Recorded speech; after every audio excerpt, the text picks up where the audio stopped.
This channel does not promote any violent, harmful, or illegal activities. All content provided by this channel is meant for an educational purpose only. Top quality और consistent performance के लिए सिर्फ silver pumps नाम याद रखना। কসবাকাণ্ডের প্রতিবাদ আন্দোলনে ঝাঁঝ বাড়িয়ে রাজপথে চাকরিহারা শিক্ষকরা তাদের মহামিছিল শহর কলকাতা শিয়ালদা স্টেশন থেকে ইতিমধ্যেই মিছিল শুরু হয়েছে। রানী রাসমণি অ্যাভিনিউ পর্যন্ত যাবে মিছিল। যে ছবি আপনারা দেখছেন কলকাতার রাজপথের ছবি, চাকরিহারা শিক্ষক শিক্ষাকর্মীদের মহামিছিলের ছবি। যেই মহামিছিলে যোগ দিয়েছেন চিকিৎসকরাও। একটা শিক্ষকের জীবন 1 লক্ষ মেয়রের চেয়ে বেশি সম্পত্তি বলে আমরা মনে করি অন্তত শিক্ষা জগতে।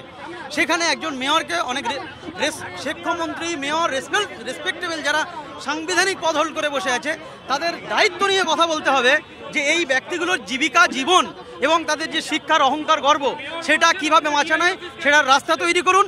ওর ঘাড়ে দোষ, সে তার ঘাড়ে দোষ দিয়ে এই জিনিসগুলোকে আর 1 সেকেন্ডের জন্য আমরা আগে বাড়তে দেব না। এটা বাংলার মানুষ, বাংলার সমাজ দেখছে, শিক্ষা সমাজ, শিক্ষিত সমাজ এবং শিক্ষক যাদের থেকে পড়াশোনা করেছি বলে আজকে আমি ডাক্তার হতে পেরেছি, যাদের থেকে পড়াশোনা করেছি বলে আপনাদের মতো মিডিয়া বন্ধুরা সাংবাদিক হতে পেরেছেন। তাহলে শিক্ষক সমাজের উপরে এই যে লাথিটা পড়লো এটা শিক্ষক সমাজের উপরে নয়, এটা শিক্ষার উপরে লাথি।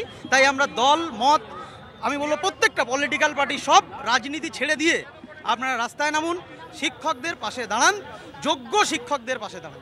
একটা জিনিস সেটা হচ্ছে গতকালের ঘটনার পরে পুলিশ এই যারা গেছিল টিচাররা তাদের বিরুদ্ধে মামলা করেছে। দেখুন পুলিশের যে কাজ যেটা করা, যদি পুলিশ আজ থেকে এই পরিপ্রেক্ষিতে বলছি 2016 সালের সময় থেকে যদি পুলিশ করতো তাহলে এত লাখ লাখ টাকা দিয়ে অযোগ্যদের ঢুকিয়ে দেওয়া হতো না। পুলিশ যদি পুলিশের কাজটা করতো তাহলে নেতাগিরি 2 নম্বরই করার পরেও প্রকাশ্যে বলতে পারতো না যে চাকরি আমি এদেরকে দেবো ওদেরকে দেবো। তাহলে এই যে পুলিশের অপদার্থতা, সেই অপদার্থতার বিরুদ্ধেই কিন্তু বলতে পারেন আজকের রাস্তায় নামা। আর সেই পুলিশ ওই কয়েকটা জিনিসই জানে, ব্যারিকেড ভাঙতে জানে, ব্যারিকেড লাগাতে জানে, আর এই মামলা দিতে জানে যারা ন্যায্য প্রতিবাদ করতে যায়। আরেকটা জিনিস নতুন করে শিখছে, পেটে লাথি মারা, যেটা আমরা সহ্য করতে পারছি না। এবং তোমাদের বাড়ি গিয়ে আমরা দেখেছিলাম যে অতীতে যে পুলিশকে বারবার করে তোমাদের বাড়ি যেতে এবং সেখানে গিয়েও কোথাও গিয়ে হেনস্থার সম্মুখীন হতে তোমরা, ওটা একটা আলাদা পার্ট। আমরা আবার বলছি আজকের ভয়ানক যে পরিস্থিতি, একজন ব্যক্তিগতভাবে হেনস্থা করা, কাউকে করা, সেই জায়গাটার চেয়ে অনেক বেশি ঊর্ধ্বে উঠে আজকের আমাদেরকে ভাবতে হবে যে 26,000-এর মধ্যে আপনি ভাবুন 19 থেকে 20,000 শিক্ষক, যারা একটা শিক্ষক আরও 500 জন ছাত্রকে পড়াতে পারত। মানে আপনি যদি ধরেন প্রায় 20 লক্ষ বাংলার ছোট ছোট বাচ্চারা যারা পড়াশোনা থেকে বিরত থাকছে, তার সমস্যার সমাধান কি? তার সমাধান কোনো রকমের প্রতিশ্রুতি হতে পারে না। তার সমাধান অফিসিয়ালি যা করা যায় যোগ্যদের লিস্ট। আমরা আপনাদেরকে দেখাচ্ছিলাম শহর কলকাতায় সদ্য চাকরিহারা শিক্ষক কর্মীরা রাস্তায় নেমে এসেছেন, তাদের সমর্থনে এই মিছিলে পা মেলাচ্ছেন চিকিৎসকেরাও। শর্মিষ্ঠা আমাদের সঙ্গে রয়েছেন, আমাদের সহকর্মী। যাব শর্মিষ্ঠার কাছে। শর্মিষ্ঠা, ঘড়ির কাঁটা এই মুহূর্তে 2:43 কলকাতার রাজপথ। ওরা তো 10 লাখ 12 লাখ 15 লাখ দিয়েছে। তুমি একটু আগে একটা কথা বলে না, শহর কলকাতায় মিছিল হেঁটে চলেছে। শহর কলকাতায় আন্দোলনের ইতিহাস কিন্তু সেই অনেক আগে থেকে। শহর কলকাতাকে আন্দোলনের শহর, প্রতিবাদের শহর, মিছিলের শহরই বলা হয়। অনেকে সেই কথাই বলে থাকেন। দেখো 9 মাস আগে আমরা আরজি করের ঘটনায়, তিলোত্তমার ঘটনায় ঠিক এই রাস্তা দিয়েই হেঁটে এসেছিলাম। আজকে ঠিক 9 মাস পর তুমি দেখো চাকরিহারা শিক্ষকদের ডাকে প্রত্যেকে সামিল হয়েছেন, প্রত্যেকের মিছিল হয়েছে। সেই মিছিল একই পথ ধরে হেঁটে চলেছে। আর ওইখানে এক শিক্ষক ডাক দিচ্ছেন প্রত্যেককে সামিল হতে। যে শিক্ষকের পেটে গতকাল লাথি মারা হয়েছে সেই শিক্ষক কিন্তু থেমে থাকেনি। সেই শিক্ষক আজ পথে নেমেছে, সেই শিক্ষক আজ আন্দোলনে নেমেছে। ইতিমধ্যেই কিন্তু ধর্মতলায় এসে সেই একইভাবে, মানে তিলোত্তমার সময় যে ঘটনার সময় আমরা দেখেছিলাম সেই মিছিল আন্দোলন, প্রত্যেক দিন এই ধর্মতলা রীতিমতো স্তব্ধ হয়ে যেত। তুমি যে কথাটা বলে ঘড়ির কাঁটা এখন 2:45, এই রাস্তা যথেষ্ট ব্যস্ত রাস্তা, কিন্তু সেই রাস্তাও স্তব্ধ হয়ে গিয়েছে এই মিছিলের ডাকে। আপনাদের এই ধিক্কার, এই সমস্ত কিছু আজকে শুনলাম। এত বড় মিছিল, ভেবেছিলেন এতটা বড় মিছিল হতে পারে? আমরা ওপেন কল করেছিলাম এই সমাজের কাছে, সমাজের সমস্ত শুভবুদ্ধি সম্পন্ন মানুষের কাছে, যে অবিচার আমাদের উপর হয়েছে, এই রাজ্যের সামগ্রিক শিক্ষা ব্যবস্থাকে ভেঙে দেওয়ার জন্য যে যৌথ ষড়যন্ত্র, আমি এই টার্মটা ইউজ করছি, যৌথ ষড়যন্ত্র রচিত হয়েছে এবং এই রাজ্যের শিক্ষা ব্যবস্থা কার্যত এমনি ভেঙে পড়ে আছে, আরও শেষ করে দিতে চাইছে। আর গতকাল কসবা কাণ্ডে আমাদের উপর পুলিশের যে বর্বরচিত আক্রমণ, তার প্রতিবাদে সমাজের সমস্ত মানুষকে গতকাল সেই কারণে সেই ছবি দেখে আরো বেশি করে মানুষ সামিল হয়েছে। গতকাল আপনার উপরও ব্যাপক হারে হামলা হয়েছে, ব্যাপক হারে মারধর করা হয়েছিল। এখন শরীর ঠিক আছে? শরীর কি করে ঠিক থাকবে বলুন? ভেতরে তো ইনজুরিটা রয়ে গেছে, এই ক্ষত শুকোতে সময় লাগবে।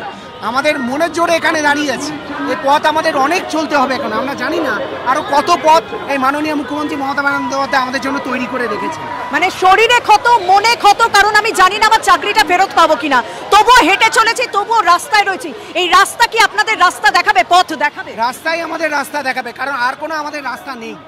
একদম আর কোনো রাস্তা নেই এই মুহূর্তে রাস্তায় নামা ছাড়া। তাই শরীরে ক্ষত নিয়ে, মনে ক্ষত নিয়ে তারা প্রায় প্রত্যেক দিনে এক একটা নতুন কর্মসূচি রাখছেন। গতকাল গোটা রাজ্য জুড়ে ডিআই অফিসের অভিযান দেখেছিলাম, আজকে আমরা দেখছি তারা একেবারে মিছিল করে ধর্মতলা আর একটা অংশ, শিক্ষকদের আর একটা অংশ তো আমরা এসএসসি ভবনের সামনে গতকাল রাত থেকেই আমরা দেখেছি।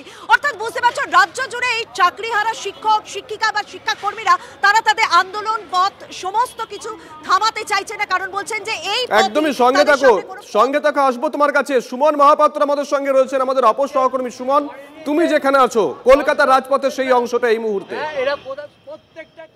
পরিচিত লাগে। এবার আমার আপনার কাছে প্রশ্ন, সামনে দেখুন না সামনে তুলে দিলাম তো না, আপনি বলছেন আপনি মিছিলে হাঁটতে এসেছেন, আপনি অবান্তর কথা উত্তর দেবেন না। আমারও তো সাথী, আপনার কাছে তো আমারও তো দাবি থাকবে, ডেফিনেটলি থাকবে কি না? হাঁটুন, চলুন। মানে এই যে হাঁটছেন, এই রাজ্য সরকার একবার বলছে আমরা আলোচনা করবো, একবার লাঠি পেটা করছে। আমাকে আজকে শেখাবেন না, এর থেকে আরো নৃশংস হয়েছে। আপনারা জানেন না আমি সেই সময় অতিক্রম করে এসেছি। আপনি সবসময় প্রতিবাদে গর্জে উঠেছেন। আমরা ফুটপাতের বাচ্চা, ফুটপাতে থাকতে চাই। এই শিক্ষকরা এতদিন স্কুলে পড়াচ্ছিলেন, আজকে হঠাৎ চাকরি নেই দুর্নীতির জন্য। আরে শুধু আজকের নয়, এটা আজকের নয়, আপনি কোন সরকারে ছিল না? গরুর লেজ ধরে তবে বৈতরণী পাড়ায়, আপনার ধর্মের কথাটা বুঝেন না? সোজ ধরলে তবে আপনি যোগ্যতার মাপকাঠি, লেজ না দেয়। আপনি যেখানে চাকরি করে তার বসকে হ্যাঁ হুজুর না বললে আপনাকে লাথি মারতে পারে, হয়তো পারে, কিন্তু এখনো সেই পরিস্থিতি আসেনি। কে বলছে? আপনার থেকে আমারও চাকরি করার অভিজ্ঞতা আছে, আমি অনেক সম্মুখীন হয়েছি। আচ্ছা,